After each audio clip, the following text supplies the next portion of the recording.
बाक्सा जिल्ला एबसुनि बानजायनायाव दिगालदङा जोंसारगुदि फरायसालियाव आंनि बिमा राव आंनि सोलोंथाइ आयदानि बेखेवनाय हाबाफारि आदब आरो गुनगोनां सोलोंथाइ मावथांखिनि बर' बिजोंनि फरायसालिफोराव मुं थिसननायखौ बांहोनाय थांखिजों बाक्सा जिल्ला दुलाराय बर' फरायसा आफादनि बानजायनायाव बाक्सा जिल्ला बर' थुनलाइ आफाद आरो बाक्सा जिल्ला दुलाराय बर' गुदि फोरोंगिरि आफादनि मददजों दिगालदङा जोंसारगुदि फरायसालियाव आंनि बिमा राव आंनि सोलोंथाइ बे आयदाखौ लानानै रायजोफोरनि गेजेराव सावरायनाय हाबाफारिया मोजाङै मोजां जानानै थाङो। बे सावराय जथुम्मायाव गुदि फरायसालियाव फरायसानि बिबाङा खमायलांनायनि जेंना आरो सोरखारारि बर' बिजोंनि फरायसालिफोरखौ बोरै फोथांना लाखिफिननो हायो बे आयदाखौ लानानै गुवारै सावरायलायनायखौ नुनो मोनो। बे सावरायनाय हाबाफारियाव बाहागो लायो फारियै बाक्सा जिल्ला बर' थुनलाइ आफादनि लेङाइ आफादगिरि जेब्रा खुंगुर उजिर, लोगो नेहाथारि पुकन दैमारि, नेहाथारि हेमेन देउरि, बाक्सा जिल्ला दुलाराय बर' फरायसा आफादनि आफादगिरि उमेश दैमारि, नेहाथारिया नन्देश्वर बर'जों लोगोसे गुबुन गुबुन बिबानाव थानाय बिबानगिरिफ्रा बाहागो लायो। गिबियाव बड'लेण्ड बुब्लि बे रादाब बिजोंनि गेजेरजों बेखौनो फोरमायनानै गोजोनगोन जे बाक्सा जिल्ला दुलाराय बर' फरायसा आफाद आरो बाक्सा जिल्ला बर' थुनलाइ आफाद आरो बेवहाय फोरोंगिरि गौथुम जथायैनो आंनि बिमा राव आंनि सोलोंथाइ बे थांखिजों दुलाराय बर' फरायसा आफादा मोनसे थांखि फोसावनाय बायदियै आरो बर' थुनलाइ आफादनि जथुम्मानि गेजेरजों बिथांखि लानाय बायदियै जे जोंनि बर' बिजोंनि जे फरायसालिनि जेंना गुदियै आसाम सरकारा मोनसे फोसावनाय एमेलगेमेसन बा सरजाबनाय गुबुनजों सरजाबनाय फरायसा गैयै फरायसालिफोरखौ गुबुनजों सरजाबनो नागिरनाय बे नटिफिकेसनखौ सिगांग्रो होनानै दोनदोंमोन आरो बेखौ दुलाराय बर' फरायसा आफाद आरो बर' थुनलाइ आफादा जथायैनो सावरायनानै 2 बोसोरनि थाखाय बेखौ दोनथ'होनाय जादोंमोन सरकारखौ आसाम सरकारखौ आरो बे 2 बोसोराव जोङो जेरैखि जाया जोंनि थाखानाय फरायसालिफोराव फरायसाफोरनि बिबांखौ बारायहोनांगौ बे थांखिजों आंनि बिमा राव आंनि सोलोंथाइ बे मावथांखिजों बे हाबाफारिखौ लानाय जादों आरो बे हाबाफारियाव जोङो गिबिसिनै नैबे बरबरि दख'रा दुलाराय बर' फरायसा आफादनि दिगालदङा जोंसार गुदि फरायसालियाव बे हाबाफारिखौ लाजेननाय जाबाय। दिनै गिबि खेब बेखौ बेखेव जानाय जाबाय आरो दाब दाब जिल्लायावबो बे हाबाफारिखौ दिनै 18 मार्चनि गेजेरजों बेखौ बेखेवनानै आरो उननि समाव बेफोरबायदि जेंना थानाय फरायसालिफोराव बोरैहाय जोंनि रायजो राजाजों लोगोसे जोंनि ओनसोलनि गारजेनफोरा बोरै जोंनि गाव गावनि फरायसालिखौ लाखिनो हायो जोंनि बर' बिजोंनि फरायसालिफोरखौ लाखिनो हायो बिनि सायाव खामानि मावगोन। मानो होनबा बिजोंआनो जोंनि गुदि बर' राव थायोब्लासो जोंनि बर' हारिमुआ थागोन, हारिमु थायोब्लासो जोंनि बर' हारिया थागोन। दा बेजों सोमोन्दो गोनांखाय जों बेखौ गिबि जोङो थांखि लानानै बेखौ हाबाफारि मावबाय थादों। सिगाङावबो बेखौ नाजाबाय थानाय जादोंमोन नाथाय बे समावबो दिनै बबेबा फरायसालियाव फोरोंगिरि गोनांथि जानाय बबेबा प्राइभेटखौ इन्टारेस्ट होफ्लांनाय गारजेनफोरा फोरोंगिरि थासेयावबो फरायसाफोरखौ हरै बा फरायसाखौ मुं थिसनै बेफोरबायदि जेंनाया सोलिबाय थादों। दिनै नैबे दिगालदङा जोंसार गुदि फरायसालियावबो बे जेंनाखौ नुदों।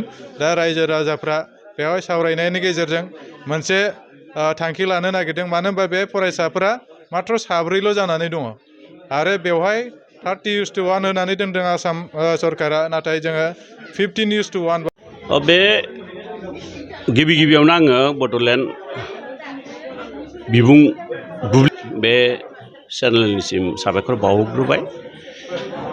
दिनैनि बे हाबाफारिया बर' थुनलाइ आफाद आरो बर' फरायसा आफाद लोगोसेनो गुदि फरायसालिनि फोरोंगिरिफोरनि आफाद बे जथायै दानाय मोनसे थांखि होसोनानै नाजानाय मोनसे हाबाफारि। बे हाबाफारियाव जों दिनै बाक्सा जिल्ला बर' थुनलाइ आफाद लोगोसेनो बाक्सा जिल्ला दुलाराय बर' फरायसा आफाद आरो फोरोंगिरि आफाद जथायै बेखौ दिनै बेखेवजेननाय जाबाय। नैबे जोंनि बरबरि गुदि बर' थुनलाइ आफादनि बेन्दोङाव थानाय 1 नं दिगालदङा गामिनि जोंसार गुदि फरायसालियाव बे हाबाफारिनि गाहाय थांखियानो जादों थांनाय 23, 24, 25 आरो 26 2023 बे फेब्रुवारि खालाराव बर' थुनलाइ आफादनि 62थि बोसोरारि जथुम्मा खुंनाय जादोंमोन। बेवहाय थान्दै मेलाव मोनसे थांखि बयनिबो खौसे मददजों नाजावनाय जादोंमोन जे बर' मिडियामनि फरायसालिफोरा गुदि फरायसालि, गेजेर फरायसालि आरो गोजौ फरायसालिफोराव एनरलमेन्ट गैयैनि थाखाय जोबलांनो हमदों। बे जोबलांनो हमनायनि गुदि जाहोना जाबाय जोंनि फरायसालिफोराव फरायसाफोरा गावबा गावनि बिमा रावाव सोलोंथाइ लाहोनो थाखाय जोंनि बिमा बिफाफ्रा गुबुन गुबुन राहा लानानै गुबुन मिडियामफोर नङाब्ला प्राइभेट स्कुलफोराव हरनायनि थाखाय सरकारि फरायसालिफोरा लासै लासै एनरलमेन्ट खमायनानै जोबलांनो हमदों। बेखौ जोङो मोनथामबो आफादफोरा जथायै नाजालायनानै माबायदि राहा लायोब्ला बै फरायसालि थानाय गामि बा ओनसोलफोराव रायलायलायनानै बैफोर फरायसालिफोराव माबायदि एनरलमेन्टखौ बारायहोनो हायो, जों बेखौ राहा नागिरलायनानै जयै सावरायलायनाय जादों। आरो बेखौ सावरायनानै बै ओनसोलनि एबा बे फरायसालिनि गामिफोरनि फरायसा बिगोमामोन, गामिनि आरो ओनसोलनि फरायसानि बिगोमामोनखौ जुदि फुल सापर्ट मोनोबा, बिथांमोननि थुलुंगाखांनाय मोननानै जुदि गावबा गावनि गथ'फोरखौ गामिनि स्कुल बा ओनसोलनि स्कुलफोरावनो निजा मिडियामावनो होनो बिथांमोना जुदि जोंनो खोथा होयोब्ला जों बेखौ फोरोंगिरिनि थाखाय सरकारजों जुजिलायनानै नांगौ रोखोमनि फोरोंगिरिफोरखौ थिसनना नाजानाय जागोन। बेखौ जों बिथांमोननो खोथा होनाय जादों। दा बिथांमोना जों जेराव दा दिनै बेखेवजेननानै आफादखौ खुंनाय जादों, बेयाव बिथांमोना खोथा होदों, बेवहाय जोङो गोसो दङ आरो जोङो बेखौ नाजागोन। बेनि थाखाय जों गामियाव सावरायलायनानै बेखौ थि खालामनानै जोंनो इनफरमेसनखौ हरगोन। आरो इनफरमेसन मोनोब्ला जोंबो जोंनि फोरोंगिरिनि आंखाल, बिथांमोना फोरोंगिरिनि आंखालखौबो जोंनो कमप्लेन होदों आरो बेखौबो जोङो सुफुंनो सरकारजों जुजिगोन होननानै खोथा होदों। दा जों मिथिनायाव बिथांमोना बेखौ थाबैनो जोंनो जुथुमलायनानै फोरोंगिरि